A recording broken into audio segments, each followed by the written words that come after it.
South Asia's nuclear powder keg, India, and Pakistan's rising tensions.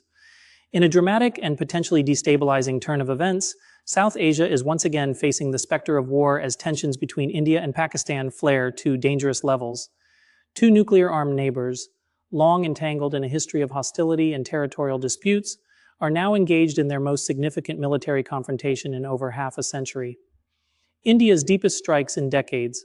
The latest conflict erupted following a brutal massacre of tourists in Indian-administered Kashmir on April 22nd. India swiftly attributed the attack to terrorist groups allegedly operating from Pakistani soil, a claim Pakistan staunchly denies. In retaliation, India launched what it claims are precision strikes against what it describes as terrorist infrastructure, deep inside Pakistan, including areas outside the disputed territory of Kashmir. At approximately 1:05 a.m., Indian Air Force jets struck 9 locations, including the deepest incursion into Pakistani territory since the 1971 war. The operation reportedly lasted about 25 minutes and targeted training camps and logistical hubs associated with terrorist organizations, according to Indian officials. Pakistan's response and escalation risks. Pakistan, however, views the strikes as an act of war. Its military claims the Indian strikes killed 26 civilians and that its forces downed 5 Indian fighter jets and a drone, a claim India has neither confirmed nor responded to in detail. Pakistan's prime minister and defense officials have vowed a resolute response, calling the strikes a breach of sovereignty and an unprovoked attack. In a fiery address to parliament, Pakistan's prime minister emphasized the country's right to self-defense and lauded the military's readiness, specifically referencing the downing of Indian Rafale jets, French-made aircraft that India takes considerable pride in. One of these jets was allegedly shot down by a surface-to-air missile near the line of control, according to preliminary analysis of video footage circulating on social media. Propaganda, proof, and perception. While both sides assert victories and moral high ground, much of the evidence, particularly Pakistan's claims of downed aircraft, remains unverified. Pakistani officials cite social media and domestic news outlets as sources of proof, but international observers have yet to see confirmed imagery or detailed military evidence.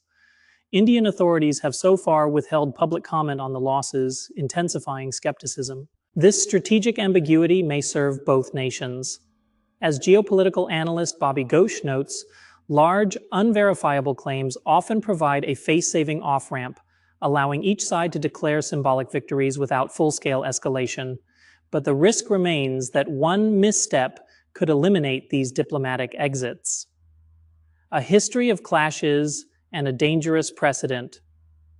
India and Pakistan have a long and bloody history of skirmishes, with conflicts flaring regularly since their partition in 1947. Notable escalations occurred in 1999, Kargil War, 2008, Mumbai attacks, and 2019, when India revoked Kashmir's special status and carried out similar airstrikes. Yet analysts stress that the current situation is particularly grave. According to CNN's chief national security analyst Jim Sciutto, these strikes are not limited to the disputed Kashmir region, but target areas deep within Pakistan. That's not a skirmish, Sciutto said. That's close to war. The risk is heightened by the nuclear capabilities of both nations. While there are no immediate signs of a nuclear exchange, the unpredictability of military responses and historical mistrust make escalation alarmingly possible. The U.S. and global response historically, the United States and other global powers have played a mediating role in South Asian crises. But today, U.S. influence appears diminished. American officials, including the Secretary of State, are reportedly in communication with both nations, urging restraint. Yet, analysts like Bobby Ghosh argue that domestic political considerations in Delhi and Islamabad, not international diplomacy, will ultimately shape the path forward. Colonel Cedric Leighton, a CNN military analyst, emphasized the broader strategic concerns. Both countries are nuclear-armed, and Pakistan does not adhere to a no-first-use policy, he said. This raises the stakes should the conflict spiral out of control. The way forward, escalation or off-ramp. At this stage, much depends on how both countries interpret each other's next move. India may feel it has delivered a proportionate response, while Pakistan may believe further retaliation is necessary to restore national honor.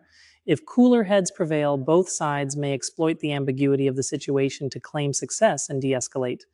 But if retaliation follows retaliation, a cycle of violence could become irreversible. International observers watch anxiously. The line between a surgical military operation and all-out war has rarely been thinner. The coming days will reveal whether diplomacy, restraint, and regional pressure can prevent one of the world's most volatile rivalries from exploding into catastrophe.